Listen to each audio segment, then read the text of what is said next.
Hello, everybody. I am Jenn Wilson. Apologies for a little bit of lateness here. A few technical challenges. But here we are. I am the chair of Happy Valley Pride. My pronouns are they, them, and she. And I'm here to talk to you about consent and neurodivergence and queerness and being an artist and a creative. I'm going to share some slides in a little bit. I'm going to tell you a bit about me. I'm aiming to be about half an hour, but it might go on longer depending on if there are people watching asking questions. If you're watching this on Happy Valley Pride's Facebook page live, please say hello and please ask questions on there. Our good friend Alex is there monitoring the messages and will pass them on to me via the platform that we're using for me to broadcast to you. So, welcome. To start with, I wanted to say a little bit about me, and for anyone who is visually impaired, a visual description. I am a 52-year-old female. I have short, yellowy, orangey hair. It needs kind of re-dyeing. I'm sitting in a room with a bookshelf behind me, and I'm wearing a black t-shirt that says #IDoConsent on it, and a pair of glasses. So that's how I look if you can't see me. Hopefully you can hear me, or you have a captioning thing that means that you can understand what's happening here today. So a little bit about my background. I am queer, genderqueer, and I am also bisexual, so part of the queer community. I am also neurodivergent. My particular flavour of neurospicy is ADHD, or at least that's the diagnosis I have. I think it's important to note that diagnoses are imperfect labels that don't necessarily define the complexities of a person's neurodivergence. And being neurodivergent doesn't necessarily indicate that somebody is going to have challenges with communicating or anything else. I like to think of it as one of my superpowers, and I'll say a bit more about that in a little while, hopefully. My background and why am I just here talking about these things? Well, I have a background not only as an artist and a performer and a writer, but also my training at university was in social sciences, including some psychology. I have some training in counselling, and I work as a therapeutic coach, specialising in working with queer, polyamorous, neurodivergent people. I work with people of all kinds. And in that work and in my own life, I have become a person that's started to think a lot about consent and what that means and why it matters. So I'm 52 years old now. And in terms of identifying in the ways that I do, many of those labels and definitions, which I've just given you, are relatively new to me. For much of my adult life, I was mainly in straight relationships. I was married, I had children. At my second child, aged 40, and when I did that, I decided that it was time to be more myself. A few years later, my husband and I parted ways, and I began to explore and question and recognize who I am. And that's when I began to identify as queer and bi and pansexual. And when I began to start the journey to recognize that I don't fully feel comfortable inside the label of woman as an identifier. So genderqueer, non-binary. There are lots of different words for people who don't fit inside the box marked normal. And I think that before I had any labels, and I don't really like the labels, they're ways of describing who I am to you. They're not necessarily labels I go around thinking about day to day in my own life. But before I had those definitions, I always knew I was a bit different, a bit quirky, a bit unusual, and not like standard people. Maybe not normal. Normal is an interesting word, isn't it?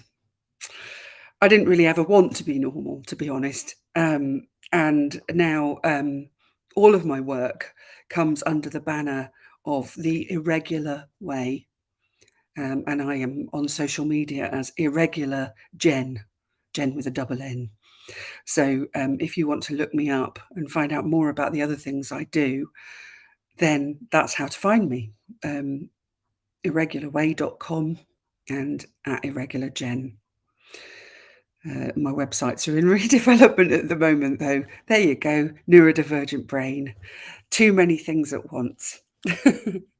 So that's how to find me. That's how to know a little bit about me. But all of this is to say that I think it took me a long time in life to give myself permission, to give myself consent to live my life the way I really wanted to, and the way that's really authentic for me.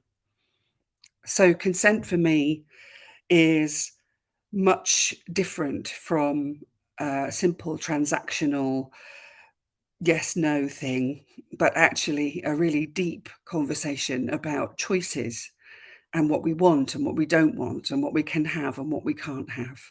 And that's how I'd like to talk about consent today. Having said all of that,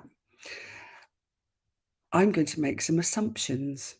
I'm going to make some assumptions that if you're watching this, you're someone who is possibly queer or neurodivergent or a creative artist like me. And if you're not, that you have some experience of that. So if I start using words like non-binary or using words that like genderqueer or other words, and you want definitions and you don't understand what I'm talking about, then pop that question in the chat and I will try to answer it for you. But I'm going to assume that most of the people watching this are people who are either LGBTQIA plus or allies of the LGBTQIA plus community who have Googled and researched and done some homework and understand some of this terminology already. I'm also going to assume that you're choosing to watch and interact with this, to engage or not engage with this. And if you have come here to disagree, purely to disagree, as people do sometimes on the internet, then don't waste the time. Just be here and engage or don't engage. Be curious or don't be curious. That would be good. I'd like to keep this space as safe as possible for me and for anyone else who's watching and asking questions. And it's my choice whether to respond or not to the questions if they come in. So that's the background. So I'm going to talk a bit about consent now. So I'm going to share a slide with a definition of consent. I'm hoping that technology will work for me.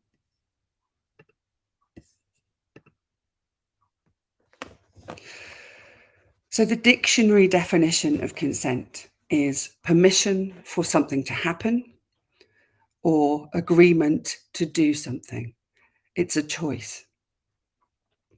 I also really like the definition that has come from Adrienne Marie Brown, who's an amazing writer, a Black queer woman in the United States. I really recommend her writing. And she says that consent is saying yes to something on your own terms. I like these definitions in terms of a basic, simple understanding of what consent means. I'm just going to come out of the slide share. That it's a choice or permission or agreement between people. But I also think of consent as being something more complex than that. It's not just this transactional thing of once you have consent, you can carry on. I think of consent as something that's ongoing, a constant choice, that we make choices in every moment of every day. Your choice to watch this or not watch this, your choice to be here, your choice to engage, your choice to ask questions. And so consent is an ongoing thing that we do in every minute of our lives. And sometimes we do it more consciously than other times. And sometimes there's more jeopardy, more at risk about the choices that we're making than at other times. And so I think of consent as a different thing. I think of it as an ongoing practice. So just to pop over to a different slide with definitions.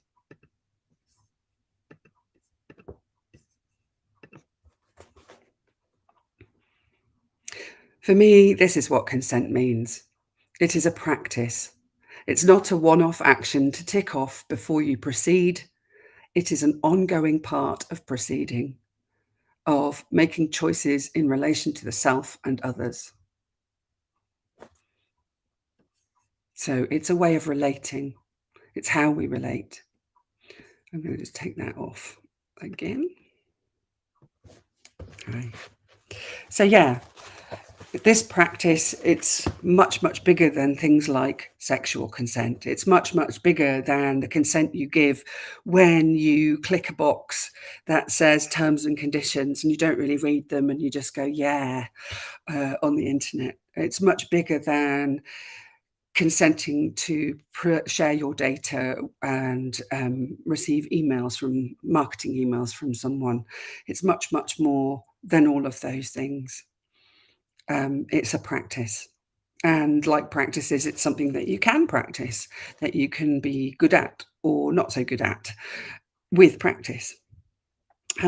So that's how I define consent, and that's how I'm talking about it. That's what I mean when I'm talking about it in this session today.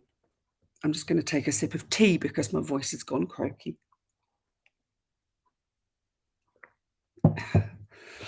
Having said that, I also think it's really important in a world like ours where we're encouraged to relate by pleasing each other and giving each other what we want from each other, to remember that no is a complete sentence. I'm not sure if that screen share's worked. Yes, there it is. No is a complete sentence. The thing about being able to hear and say no is that it makes your yes way more yesy. So unless someone can say no to you, unless someone can be confident that when they say no to you, they will be heard and they will be respected and they will be given grace with their no, then it makes it very hard for them to say yes and to mean it. And so I think a lot of the time we can end up in situations where we're not fully practicing consent because we're not confident about saying no. So the consent that I'm talking about in this context, as I said, is about agreement and permission and practicing that and how we do that for ourselves and each other. And I think that our choices operate on a range of different levels. I'm going to share another slide. Jumping in and out of slide sharing. I hope it's not too irritating for people. And I'll just describe this slide when it comes on as well. Bear with me.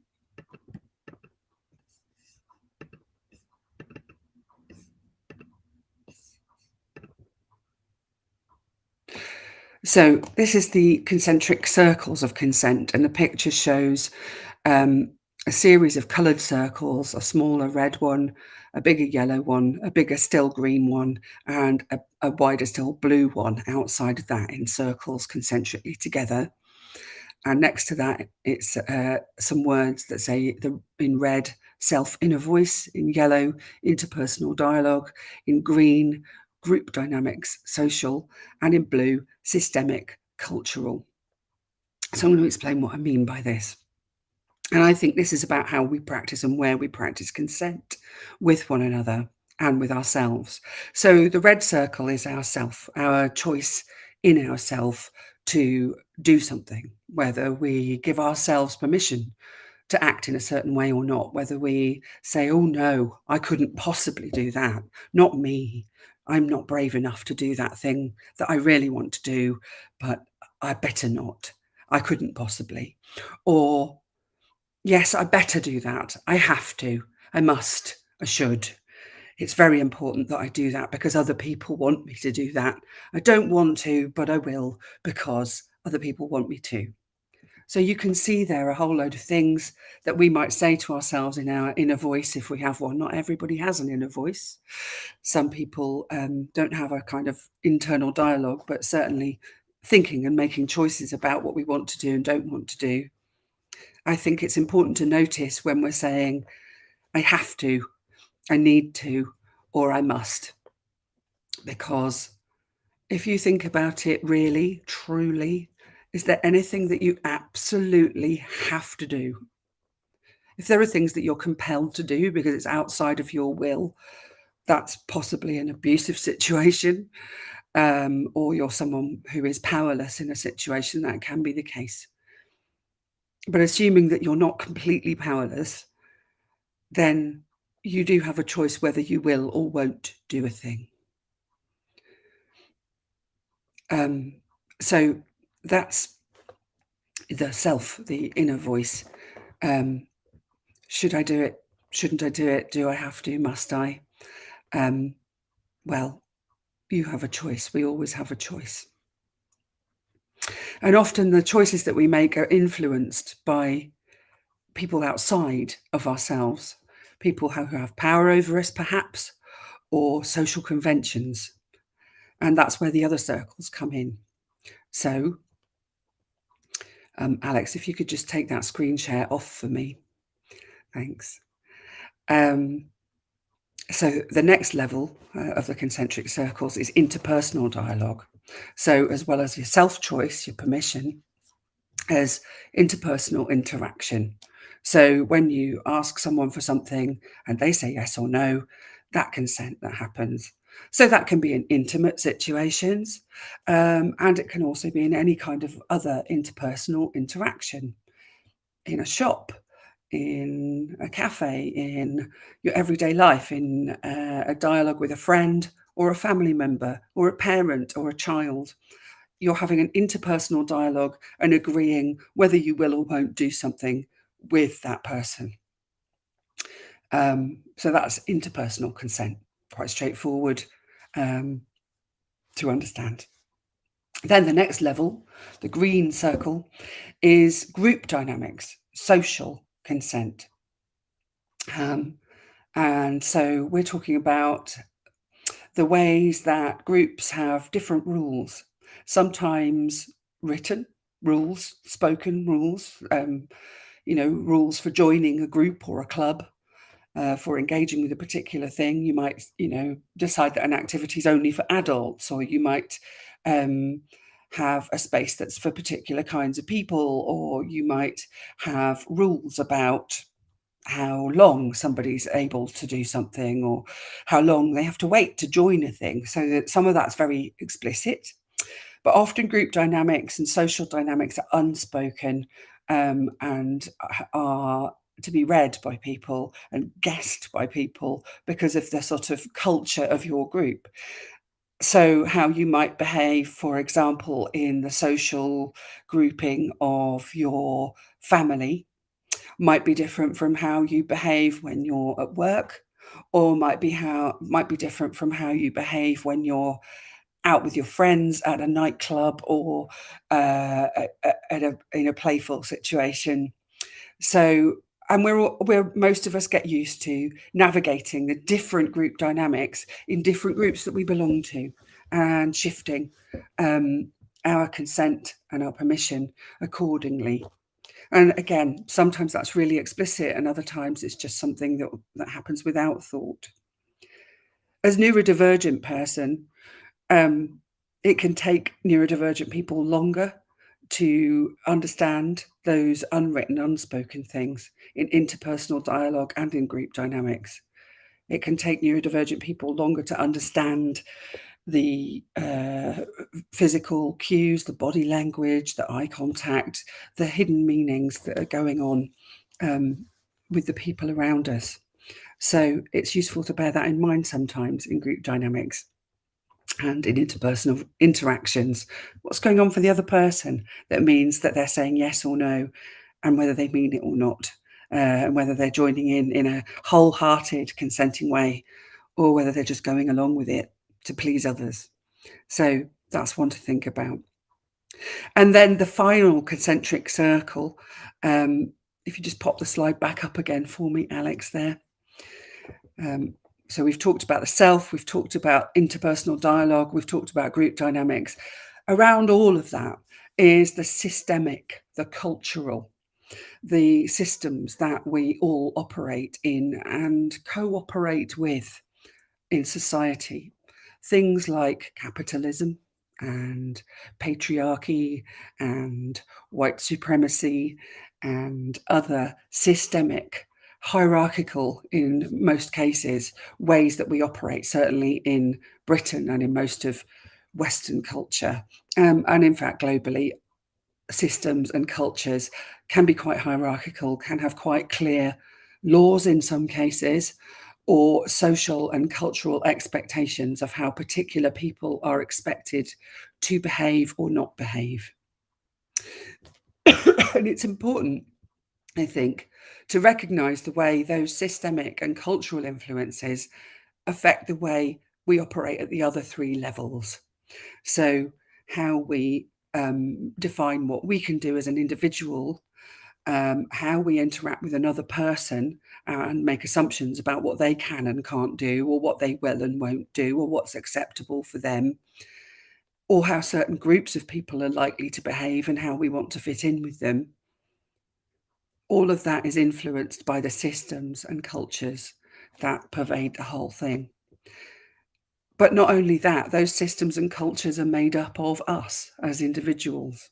So the individual choices that we make, the consent that we give ourselves and each other, changes those systems and cultures very subtly, very gently, very slowly. Rarely does it happen radically unless you're in a massive rebellion, revolutionary situation. Often systemic and cultural change can be very slow. But it's important to remember that we are all part of making that change. And events like Pride events, for example, I was at Peter Tatchell's brilliant talk yesterday that was part of Happy Valley Pride. And Peter talked a lot about the history of Pride in the UK, and how in the 56 years that he's been working for human rights, things have shifted, things have been legalised, things have become socially acceptable. And at the same time, there are sometimes swings back against those progresses and against those changes. And that change process is very slow. But the LGBTQIA communities as a whole are in a much better position than they were 50 years ago. There's still some change needed for many members of our community to experience full equity, full equality in society. Could you just take the slide share off again, please, Alex? Thank you. So that's one of my messages here today, is to think about the choices that you make, the choices that we make together, the ways we operate as individuals and as groups, and how that makes change. Because we can make things better for ourselves and for each other through the choices that we make. So I'm going to talk a bit now about how we navigate consent. So, as someone who is queer and neurodivergent, someone who is different, has always felt not normal. I have found myself stepping off the mainstream pathway. And I can imagine that most people that might be watching this video have, in various ways in your life, perhaps strayed away from what was expected of you by family, by friends, by society, possibly by loved ones. You've done something different than what's the norm, the general expectation. Maybe you're a complete rebel. Maybe you're queer. Maybe you're different. Maybe you go out there and do brave, bold things all the time. Maybe you just have questions and you go along with the mainstream because you should. But you have questions and you're not sure that you really want to do things that way. Maybe you want to create change in the world and make things better. But how do you go about doing that, and doing that without harming anyone else, without harming yourself, and by being ethical? Well, we talk about our ethical compass, don't we, a lot of the time, our moral compass. And I would say that, thanks for the share, that most people have a sense of self, a sense of your own personal ethics, and they are very personal. What I believe is right and wrong, and what you believe is right and wrong. I hope we have a lot of common ground, and we probably do.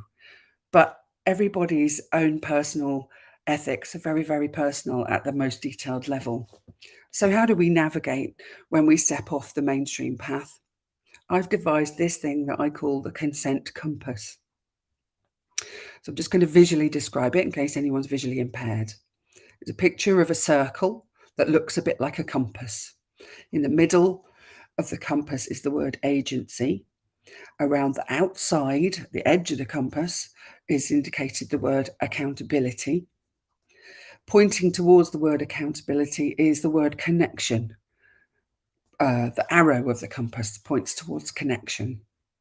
And then the 4 points on the compass say R, responsive, I, informed, S, specific, and E, explicit, as the directions on the compass. So I'm going to talk a bit about the first principle of this, which is agency and accountability, first of all. Perhaps take the share off for a bit, Alex, and I'll bring it back up when I talk about some other aspects of it. So agency and accountability, we all have some degree of agency, some degree of choice. Even people in extremely difficult situations have some degree of choice. Viktor Frankl, in his amazing book, The Man's Search for Meaning, talked about his experiences as a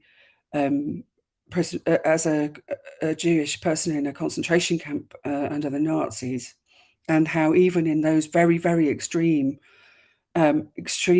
deprived and lacking in agency situations, the last thing that a person has is how their choice to react, their choice to how they respond and react to that situation. Now, obviously, hopefully we're not talking about situations where people are stripped of all their agency in that kind of extreme way. But it's just a useful point to indicate that even in the most extreme situations, there's always a choice. So that agency may be very, very small, or it may be much, much bigger. The agency, the ability you have to make choices and to use your choices to make a difference. And with that agency come things like power and privilege. So I have a number of privileges. I have the privilege of living in Britain, which globally is a relatively wealthy country. I have the privilege of a university education. I have the privilege of white skin and the assumptions that are made about me that go with that. I have the privilege of being very tall. which can actually be something that means that I'm treated as someone with more power and respect than people who are very small. So these kinds of powers and privileges that we're afforded by the way people make assumptions about us, or the way we operate ourselves, are really a big factor in how much agency we have to make a choice in relation to others. So when we're navigating consent, it's really important to notice how much agency we have in relation to the people that we're navigating consent with. So, for example, we may be interacting with someone who has a different skin color, who is a different gender, who has a disability, whether it's visual or not, or neurodivergence or other difference that means that they, in reality or not in reality, perceptually, maybe feel that you have more power over them than you do, or that they have more power over you than they do. And so this notion of how much agency we have, some of it is very fact, very externally controlled, and some of it is contextual and is about how we perceive ourselves in relation to other people. So it's kind of quite important to be thoughtful about how much agency we have when we're navigating consent with other people. With that is accountability. So generally speaking, I would suggest that the accountability, which is the outside of the consent compass, the kind of container for it, the degree of agency we have is mirrored by the amount of accountability that goes with it.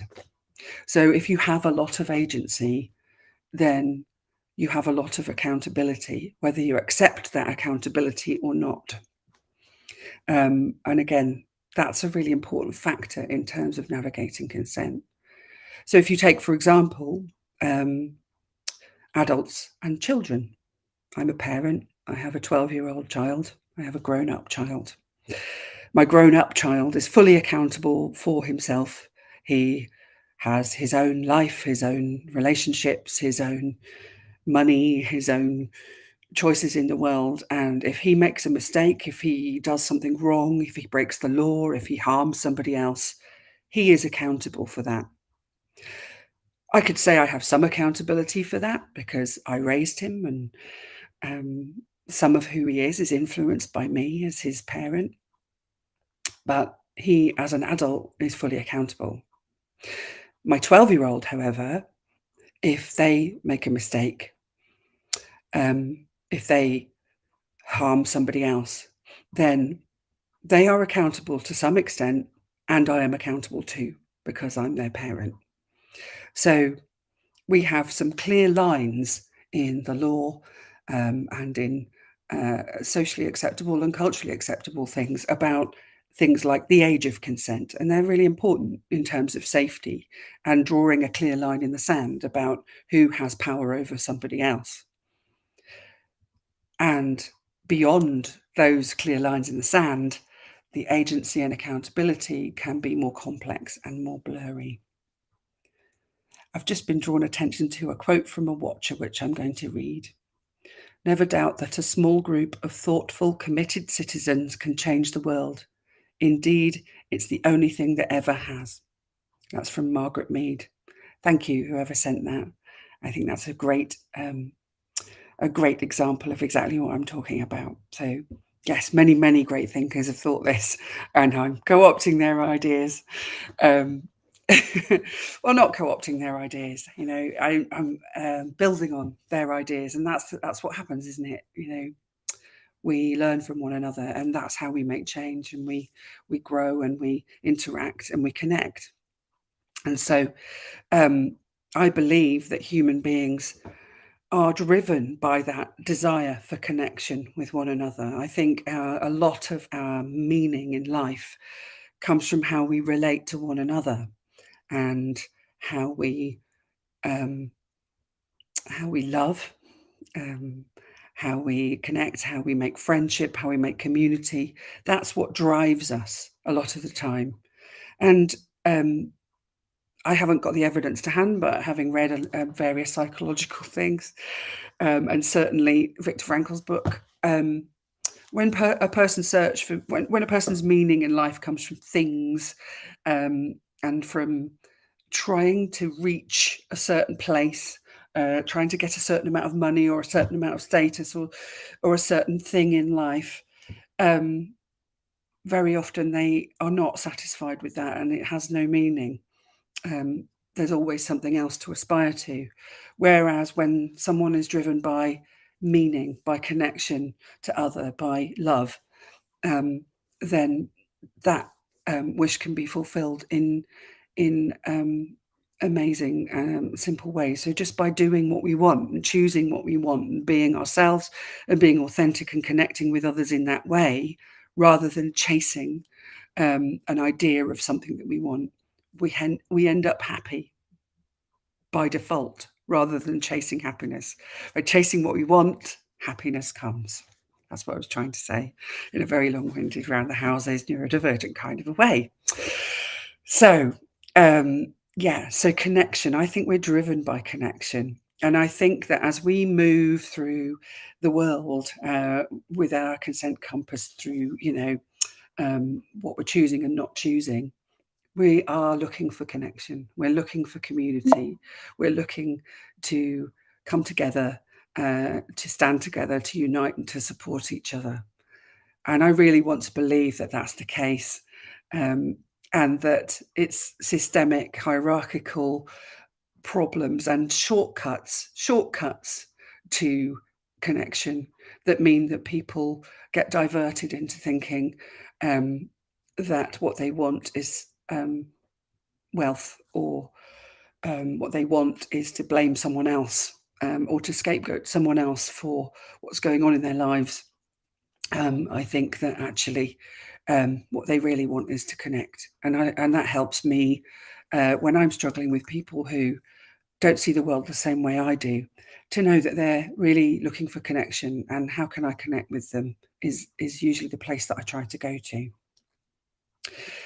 So that's agency and accountability and connection from the consent compass. Holding ourselves accountable for our own behaviour. The other points on the compass are the places that we need to know where we are in relation to, in order to be able to navigate the irregular way, to go off the path, to know that although we've taken a detour from what's expected of us, we're doing what is ethical, what is consensual, as we make our journey. So the points on the compass are the things I'm going to talk about now. So R is responsive. So the choices that we make are responsive to change, to a constantly changing landscape that we're in. Things change every minute. 1 minute we were not hungry, then we ate some food, and 1 minute we were hungry, then we eat some food, then we're not hungry. Something's changed, and how we feel about doing something in relation to something that's changed can change with it. So you might decide that you want to do something, but then realize that you're cold or hungry or tired or overwhelmed or overstimulated, or just not feeling it anymore, or it maybe wasn't what you expected it to be. And it's okay to go, actually, I've changed my mind. I don't want to do that anymore. I don't feel that way anymore. I don't see myself that way anymore. I've shifted. So we're responding to change all the time. I is informed consent. And informed consent sounds like a really straightforward principle, and in many ways it is. I think the thing about informed consent is that you don't know what you don't know until you suddenly realize you don't know it. And so assumptions and expectations of how something might be are very often what leads us outside of being fully consensual and fully ethical, because we're making an assumption about somebody else, or we have expectations about how something's going to be. So For informed consent, it's really helpful to be curious, to ask lots of questions. So when someone says, would you like to go out with me for the day? Then you would go, well, it depends where you're going. Where are you going? Oh, I'm going to the park. Oh, I'd like to go to the park, but not if it's rainy. So there's lots and lots of questions and informed consent, isn't there? And understanding what somebody means or what you mean when you're inviting someone to take part in something with you. So informed consent's about being curious. Specific consent. Specific consent is about knowing where the edges of that consent lie. So specific consent would be where the law comes into place, for example, having some clear lines in the sand, some clear limits, some clear edges, some clear boundaries around what's okay and what isn't okay. And some of those are very explicit and clear. However, sometimes they're not. Sometimes you don't know where the edge of something is until you get near to it. You think you'd like to try something, you think you'd like to do something, you'd like to explore something, but as you get into it, you realize that actually that's enough now. Again, as a neurodivergent person, I increasingly recognize when I am overstimulated, when I've had too much, when I'm approaching burnout. And so in those situations, I might say no to something that normally I would be totally up for enjoying and doing, but I know my own limits, and so I have boundaries around what I can and can't do. So, for example, last night I was out at Ducky Meets Cocoa Butter Club, the brilliant nightclub event. There's a finale of Happy Valley Pride, and I decided that it was important that I drive home at the end of the night and I don't drink beer or wine and have a headache today, knowing that I would need enough brain space to be able to deliver this workshop today. So it's being specific. Other times I'd have been totally up for partying all night, staying up all night and being a bit of a wreck today. So it's really specific. Okay. And the fourth one of the points on the compass is explicit. So it's how we communicate that consent. And again, sometimes it's really obvious. There's a written rule. It's something that we can explain and be really clear about. Other times, communication can be much more subtle, much more nuanced, much more about body language and eye contact and how a person's feeling and shifting and what they're saying to you. In all of those ways, rather than what they're saying with their words in a given situation. There are some situations where you can't communicate the same way. Loud nightclub, you can't hear. You start to revert to gestures or symbols. There are many, many situations where explicit consent is harder to navigate. And again, assumptions about what someone else is thinking, what someone else is trying to communicate to you. So I would look for engagement when you're trying to navigate consent on an interpersonal level. Check check in, check, are you still okay? Are you still happy? Have you had enough now? Those kinds of questions are really useful for checking that the explicit and communicated consent is still there. When we know someone really, really well, then a lot more can be implicit. As we get to know people, we get to know their signs and their ways of communicating what's okay for them and what isn't. But when we're navigating through life and through choices with people that we're less familiar with, or when we're in unfamiliar situations, perhaps you'd never been to Ducky Meets Cocoa Butter Club before. There were certainly some things that happened last night that were surprising to me. So sometimes we find ourselves in situations where we've not encountered this kind of challenge before, and we need to think a little bit more about our consent and whether we're happy or not, and about the consent of others and whether they're happy or not. So I think that's an important thing to note about this work around consent and the compass and that sort of thing is when do you when can you just operate through knowing and assuming and expecting? And when is there more of a risk, more potential for yourself or someone else to be harmed, more um, more unfamiliarity, more jeopardy? That's when we need to be more aware of our choices and when the consent compass can be useful to us.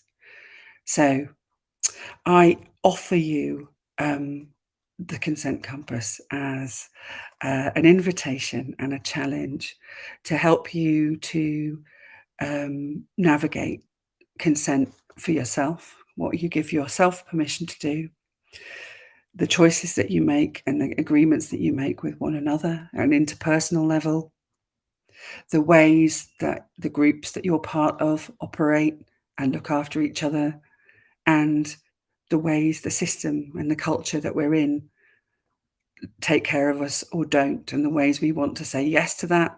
We're happy to cooperate with that. We're happy to collaborate with that. We're happy to carry on as things are. And when we're not, when we're ready to say, no, it's time for some change. No, I'm not going to participate in that way anymore. It's not okay for me. And as I said before, that's when change making comes in. That's when things like the pride movement and community and activism come together, and we can make change, however slow it is.